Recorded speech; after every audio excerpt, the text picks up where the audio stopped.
안녕하세요 여러분. 하늘의 길을 묻다 천문과 역사한 수업의 남경욱입니다. 우리 인류는 탄생부터 하늘을 바라보면서 그 변화를 거스르지 않고 삶을 유지해 왔습니다. 하늘의 주기적인 변화를 파악하면서 시간과 계절의 변화를 예측할 수 있는 천문 지식을 쌓았고, 하늘의 비주기적인 현상에 경이감을 느끼며 그 의미를 찾으려는 점성술적 해석도 시도했죠.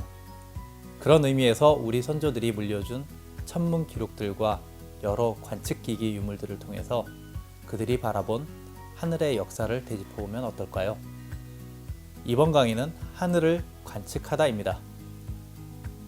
그럼 지금부터 수천 년 동안의 체계적인 천문 관측 기록을 토대로 하늘을 관측해온 대상과 방법, 그리고 목적을 추적해 보도록 하겠습니다. 인류 역사상 수천 년간 체계적으로 하늘을 관측하고 또 기록을 유지해온 나라는 사실상 매우 드뭅니다. 대표적으로 동아시아 지역의 중국, 한국, 일본은 수천 년의 천문 관측 기록을 보유하고 있죠. 중국은 과거 약 2800년, 한국은 약 2100년, 일본은 약 1400년의 기록을 사서에 남겼습니다. 그 중에서도 우리나라의 천문 관측 기록은 기원전 1세기부터 현재까지 지속되어 매우 가치가 높은 인류의 기록 유산으로 인정받고 있죠.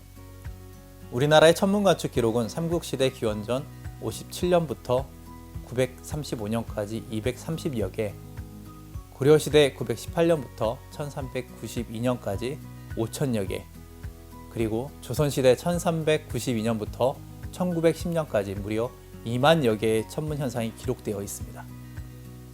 삼국시대 관측 기록은 대부분 삼국사기에 실려져 있습니다. 나라별로는 고구려 32건, 백제 58건, 신라 135건이며 천문 현상별로는 일식 67회, 행성이 40회, 해성이 65회, 유성과 운석이 41회, 그리고 오로라 12회 등이 적혀 있습니다. 예를 들면은 기원전 54년 4월 초하루 신축에 일식이 일어났다 거나 기원전 49년 봄 3월에 해성이 왕랑 별자리에 나타났다 와 같습니다.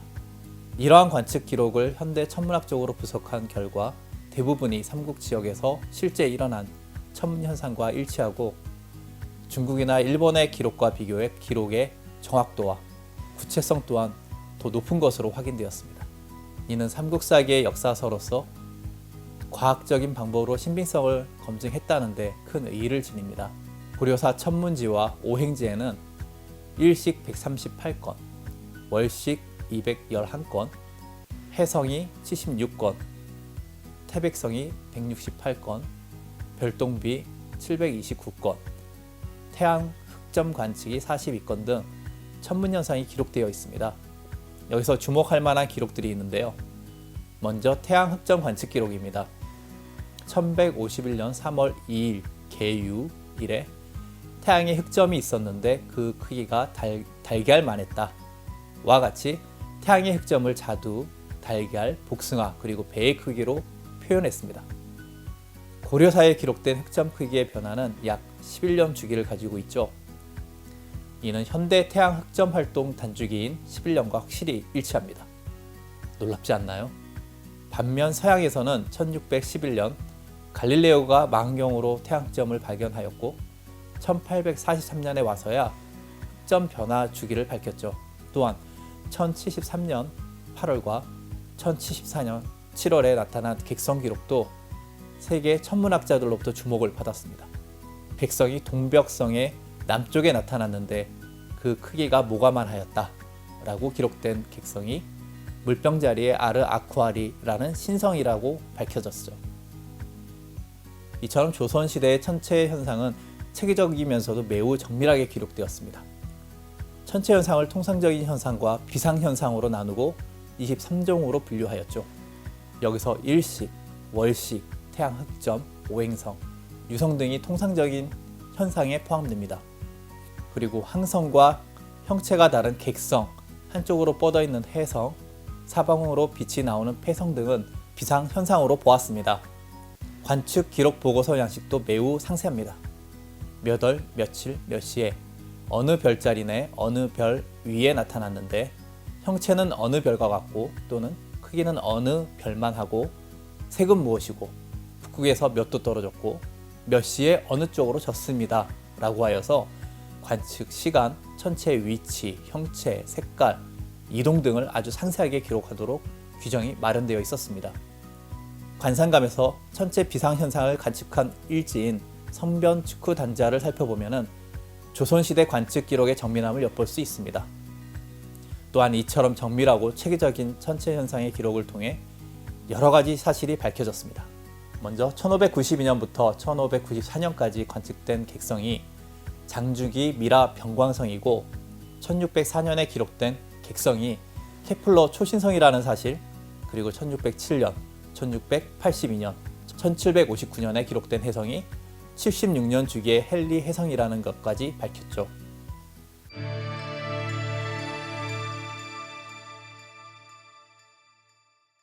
우리 선조들은 왜 수천 년 동안 지속적으로 천문현상을 관측하고 또 기록으로 남겼을까요? 동아시아 문화권의 정치이념인 천명사상과 통치자의 가장 중요한 책무인 관상수시에서 그 단서를 찾을 수 있습니다. 천명사상은 하늘의 뜻에 따라 나라를 다스린다는 의미를 지니고 있습니다. 관상수시는 하늘의 현상을 관측하여 백성들에게 날짜와 시간을 알려준다는 뜻입니다. 천명사상과 관상수시 모두 천체 현상을 성실히 관측하고 기록하는 데서 시작됩니다. 통치자들은 하늘의 뜻을 따르기 위해서 끊임없이 일식, 월식, 해성 출현 등 천변 제2 현상을 세심히 살피고 그 뜻을 헤아려 백성을 다스려야 했습니다. 왕립 천문대에서는 태양, 달, 별들의 주기적인 운행을 관측해서 12달, 24절기를 담은 달력과 계절에 따라 변하는 정확한 시간을 백성들에게 제공했습니다. 통치 이념인 천명사상을 실현하는 데 있어서 기본이 되는 이론은 바로 천변 제2설입니다. 이는 하늘의 비정상적인 변화를 일컫는 천변 현상을 통치자의 잘못된 정치에 대한 하늘의 경고라고 해석하는 이론입니다. 기원전 2세기경 중국 한나라의 동중서에 의해 제창된 제2설은 천문학과 접목되어서 국가 점성술로 자리잡게 됩니다. 지배 세력인 군주와 신하는 통치의 정당성을 확보하기 위해서 천명사상과 천변 제2설을 정치 철학으로 받아들였습니다. 다음으로 관상수시는 농경 국가의 통치자에게 주어진 가장 중요한 책무였습니다. 농경 생활에 필요한 절기를 알려주고 표준화된 시간을 제공함으로써 나라의 안전과 질서를 유지할 수 있었죠. 수천 년간 우리나라 통치자들은 왕립 천문대를 설치해 1월 성신의 운행을 꾸준히 관측하고 표준화된 달력과 시간을 제공했습니다. 또한 국가 간의 외교와 무역을 위해서 상호 일치된 기준의 날짜 체계가 요구되었죠. 그래서 동아시아 문화권 내 통용되는 중국의 역법 체계를 받아들이고 우리 지역에 맞는 시간 체계로 재정립해 사용해 왔습니다. 15세기 세종 때 완성된 칠정산이 그 대표적인 성과라고 할 수 있죠. 수천 년간 동아시아 왕조들이 지속적으로 천문 현상을 관측하고 사서에 기록을 남긴 이유가 바로 여기에 있습니다.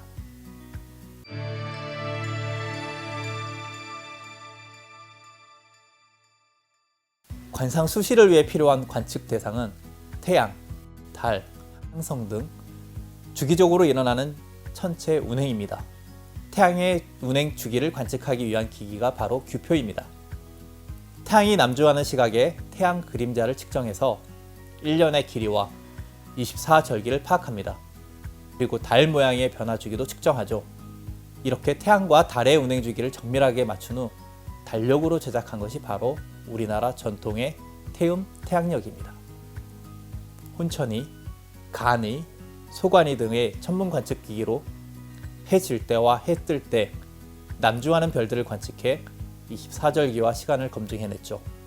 천체의 운행 주기를 관측해 구한 북극 고도와 천문 상수들을 기반으로 해서 해시계, 별시계, 물시계, 기계시계를 제작해서 백성들이 쉽게 때를 알 수 있도록 했습니다. 앙부일구, 일성정시, 자경루, 혼천시계 등이 모두 수시를 위한 천문 기기들이죠. 천변 제2의 주요 관측 대상은 1월식, 오행성, 그리고 객성, 해성, 패성 등입니다. 이는 항성과는 다른 형태의 천변 현상들입니다.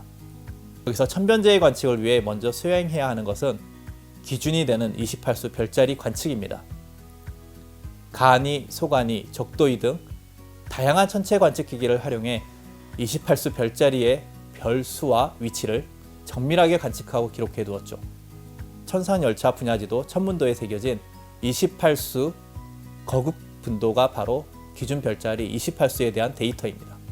이 별자리 데이터가 확보되면 별자리를 천문도와 혼상에 새겨 관측과 보고서 작성 시 활용했죠. 천변제의 현상이 일어나면 주로 관측 편의성이 높은 소관이를 활용합니다. 소관이로 천변 현상이 발생한 위치와 이동상을 빠르게 관측하고 이를 정밀하게 기록했습니다.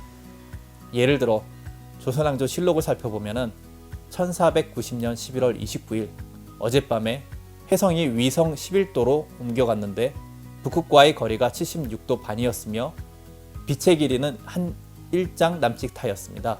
라는 혜성 관측 기록이 있습니다. 소관이를 관측한 혜성의 입수도와 거국도, 그리고 혜성의 꼬리에 대한 기록임이죠.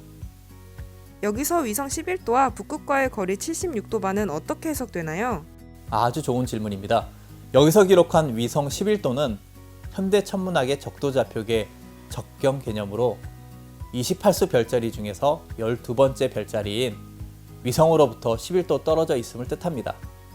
또한 북극과의 거리가 76도 반이었다는 것은 적이 개념으로 해석할 수 있습니다. 이는 하늘의 북극으로부터 아래로 76.5도 떨어진 곳으로 혜성이 이동했다는 뜻이죠.